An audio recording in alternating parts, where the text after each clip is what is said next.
everybody, it's Nina. Thanks so much for joining me today. Today I have a wet on wet watercoloring tutorial to share with you, along with a tip on creating die cut backgrounds using border dies. This video features new products from the Simon Says Stamp Cherished release. If you want more information on the release, be sure to head on over to my blog. There is also a blog hop associated with this video, and there'll be more information about the blog hop on my blog, as well as details about giveaways. So, I'm going to be using a couple products from the new Simon release.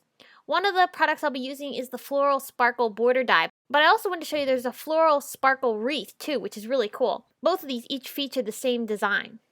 So I'm going to be using the border die today to create a background.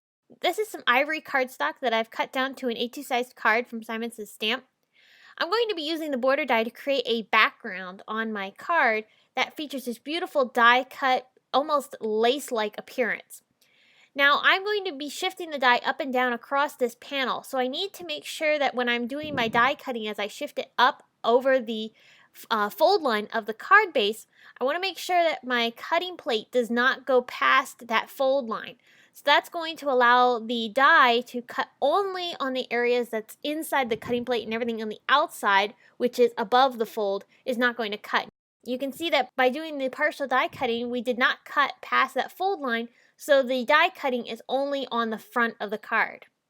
This is going to end up creating a beautiful see-through card. So the pattern that you see here is going to look like lace. It's going to see into the inside of the card. It's really beautiful and goes really nicely with the watercoloring that we're going to be doing here. It's a very delicate look. I'm stamping some flowers from the new Summer Flowers stamp set. The Spring Flowers and the More Spring Flowers stamp sets from Simon Says Stamp are so popular, and these are drawn in the same style as those two sets, so they all work together perfectly. And I'm actually going to be using a couple images from the More Spring Flowers stamp set, and I'm stamping these in some colored inks. All of these colored inks are similar to colors that I'm going to end up watercoloring the images as. So for instance, the purple flowers that you see there, I ended up watercoloring those in purple and yellow. The sunflower, of course, I colored in yellow, and the leaves in different shades of green. So for my watercoloring, I'm doing the wet on wet technique.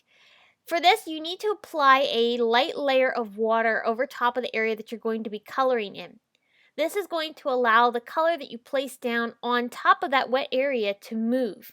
So as I'm applying some color down onto this wet paper, I'm able to then fade that out towards the tips, and that creates a beautiful, soft, nice gradient. So we have a very smooth transition of darker to lighter color. And we're going to be adding more layers to this as we go along here. So what you see right now is just the first layer. So when you're coloring, make sure that you don't try to add too much detail all at once. With watercoloring, you can layer as many times as you want, and this is going to allow you to get the detailed coloring that we're going to have at the end of this video.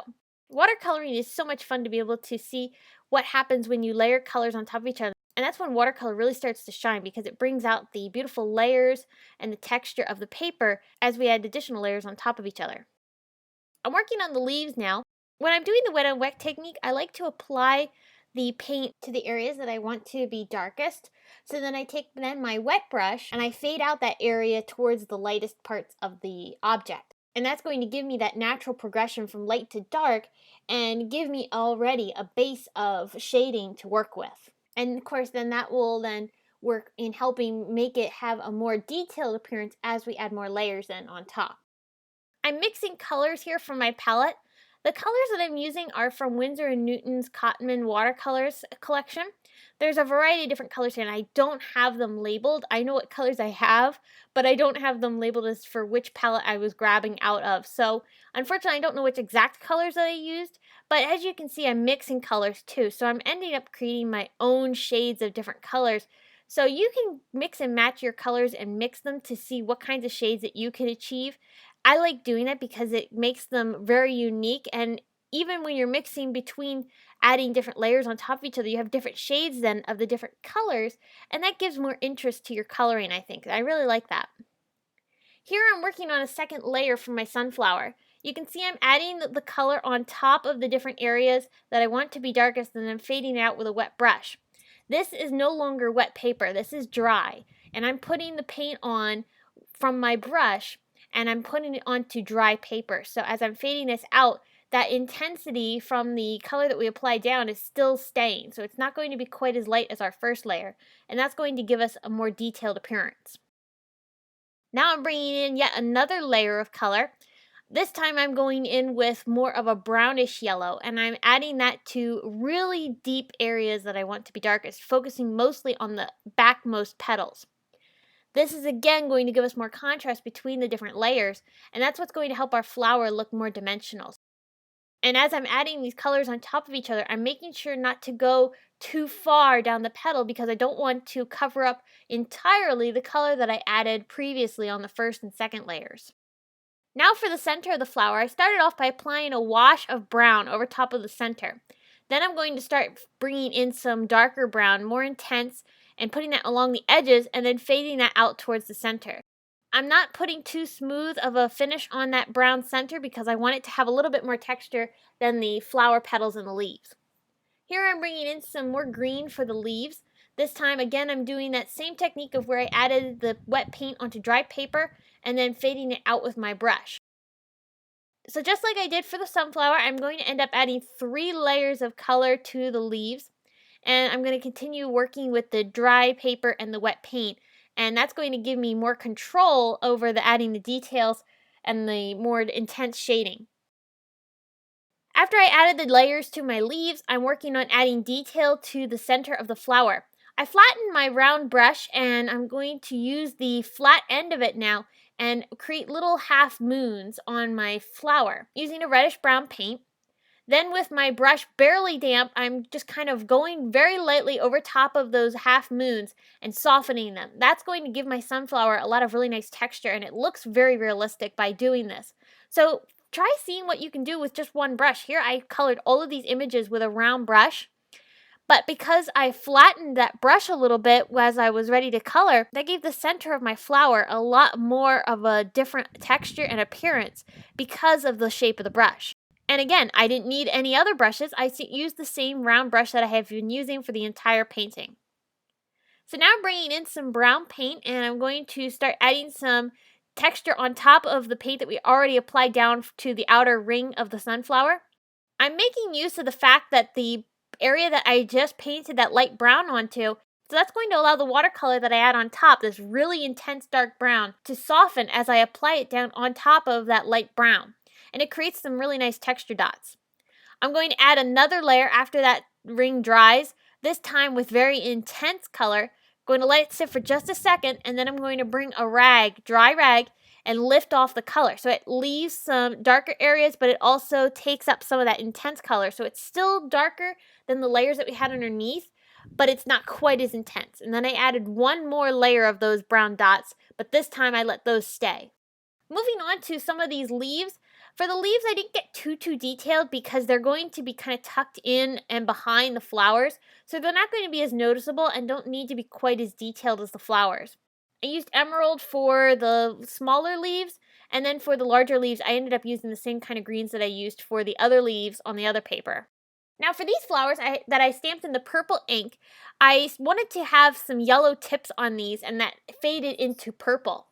So I added some water on top of each petal, dropped in some yellow, and then from the other end of the petals, I'm bringing in some purple and fading that towards the yellow. And that creates this beautiful yellow to purple gradient, which is so pretty. So once my watercoloring was finished, you can see how easy it was to create that wet on wet coloring, and the beautiful finish that we have on all of these flowers is just beautiful. So I'm going to start working on creating an arrangement with these flowers. Now what I also want to mention is that I created this flower cluster with just double-sided tape. I did not use foam tape, but I still have dimension off of this card. It still looks dimensional. And I will tell you the trick that I used to create that. I used one small piece of tape on my pieces that I'm attaching down onto my panel. That's going to allow all the areas that don't have adhesive to still be lifted off of the card. And that gives them lift and dimension off of the paper and gives them a more realistic look. So you don't need foam tape to get dimension. You can certainly create a flat card. This is perfect for mailing because it's very flat, not much dimension, but it still looks dimensional because it's not fully adhered down onto the card. And using some strong double-sided tape we get that nice adherence down onto the paper, but still get the lift.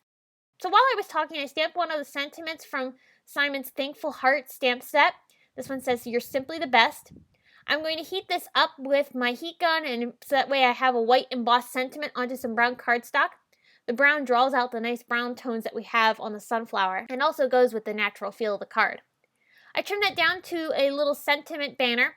This I did attach down with some foam tape, but it's very small and the only dimensional piece on there, so it's not going to cause too much trouble. Alright, so now it's time for the final step. Many of you have probably already thought of this. We have double-sided tape, and we have a card that has a bunch of open areas on it. So the tape is showing through to the inside. Not so much the fact that the tape is showing, but the fact that the tape is adhesive. So it's going to be sticky, and it's going to stick to the back side of the card. No worries, just go ahead and take a powder tool, so that any type of powder tool that you would normally use for embossing. Take that and rub it over top of the adhesive that's showing through on the backside. This is going to neutralize the tape. So as I apply this onto the tape, this is basically neutralizing the stickiness, and afterwards I can put my hand over top of this adhesive areas and it is not sticky at all, but my pieces are still attached to my card and still have that beautiful dimensional look because we have only covered the areas that were showing through to the backside with that powder. Alright, so that is a quick look at some different techniques that I used to create this card here that you see, featuring some of Simon's newest products from their Cherished release. I hope this is giving you some inspiration on using the new products. If you enjoyed this video, I hope you will go over to my blog to get more information about this card, as well as details on the blog hop and the giveaways. So make sure you head on over to my blog to get all those details and check out the card. If you enjoyed this video, please give it a big thumbs up and subscribe to my channel for more inspiration. If you enjoyed this video, the one on the right there at the top features some more of Simon's newest products in their Cherished release, and then the other video showcases some other Simon products that I think you might like. Thanks for watching this video. I will see you again very soon. Bye!